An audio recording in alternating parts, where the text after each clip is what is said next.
It's part of the inner perimeter, and I need people to know that. And we will be taking some questions in a few minutes. So I'm going to let the other gentleman from the federal agency speak. Thank you. Good afternoon. Fred Milanoski with ATF. We continue to have unprecedented cooperation between law enforcement agencies. At the residence, there was bomb technicians from the FBI, from Austin Police Department, from ATF. They have cleared the house of any completed devices. And so now we have the ATF National Response Team processing the evidence in the house. That team has responded to every significant bombing in America for the last 40 years. They bring a wealth of information and experience.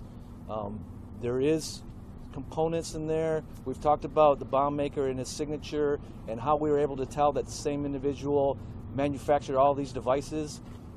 There is componentry in there that makes us believe, have a high degree of certainty, that it is the same components that we have found in all the other devices. There is also some potential homemade explosives, and so we had to address that. And our biggest concern was to make sure that nobody else gets hurt, whether it's first responders, whether it's the neighbors. So we apologize for any inconvenience, but our whole goal here was to make sure that we have no other people hurt in this investigation. We're not done with this investigation. It will continue. ATF, FBI resources will stay in town until we have completed and turned over every rock in this investigation. So we will not be leaving town, and we want to make sure there's no other devices out in the public. We have a reasonable level of certainty that there are no other devices in the public, but we still want the public to be vigilant. The public has been very cooperative so far in this investigation. We want to continue to report to their 911 centers if they see anything that's suspicious. Thank you. Good afternoon, everybody. I want to echo what Fred said and make sure that the public maintains their vigilance. There could be other packages out there. We think we're on top of this, but we just don't know. So for the next couple of days, we want to continue that messaging of be careful when you see things suspicious, to call it in immediately. I'd like to thank the Pflugerville Police Chief. Pflugerville Police have been fantastic on this scene. It's a lot when 500 federal agents come in and kind of invade an area, and we have had nothing but cooperation from our state and local partners through this whole thing. We will have those resources here for as long as it takes. We're working very hard in the scene. We've made the scene safe. We're still working some other scenes, and we will make sure everything is safe. We collect all the evidence that we need before we leave Texas. I'd like to thank everyone for their cooperation. I'd like to thank the media for helping us getting out the messages of safety, the reward that we put up out there, and all the help that you've given us throughout this entire endeavor. I really want to thank the FBI people, the ATF people. We got 500 agents that we've pulled in from all over the country. It was spring break. We ruined everybody's spring break. The most important thing is people were dying and people were getting hurt, and we had to move those resources. We have moved considerable federal resources here to the Austin area to get on top of this quickly and to make sure that we could stop these bombs from continuing. It's a massive effort. You haven't seen an effort like this in many, many years.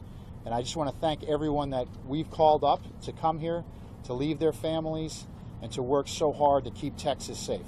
Thank you very much. How many devices were found? Agent Combs, what's the status in regards to the investigation of additional suspects and the 2 roommates? So I can't get into investigative details right now because we're really still in that. I can tell you that we're looking at any associates that the subject might have had to make sure this is singular in nature, and there are other people that knew about this, but that continues. Let's ask her question.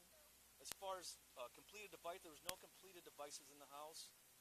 There was componentry and the homemade explosive material that we found in the house, and that's what we were most concerned about, and making sure we were able to safely deal with that.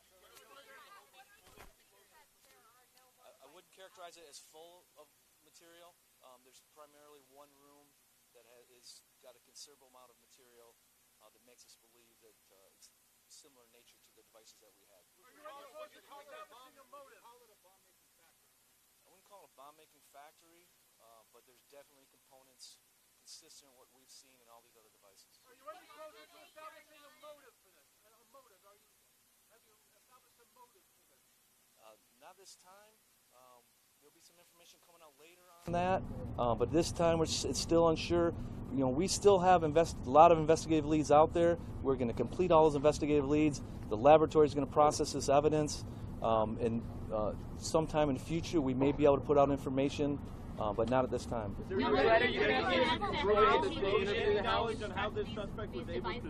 Have you been able to learn just how he was able to learn how to make these devices? Yes, so the ATF explosive experts working with the FBI bomb technicians have been able to reconstruct all these devices throughout this investigation. So that's how we know what the components are.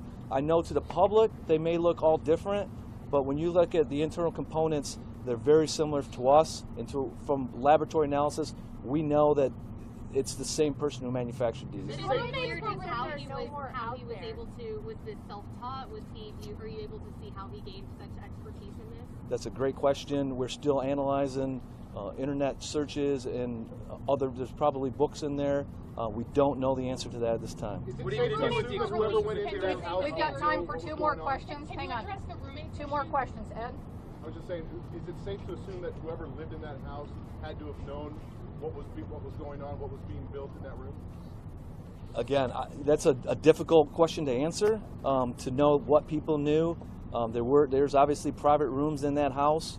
There was one door that had a lock on it, so I can't give you an answer until we complete the investigation and do all the interviews and get more information. Last question. An electronic manifesto that he has left behind. Have you found that, and what is in it?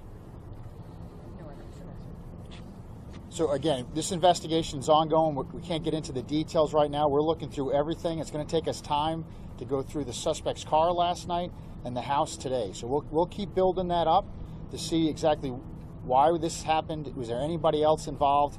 I do want to caution you, there's a lot of names floating out there.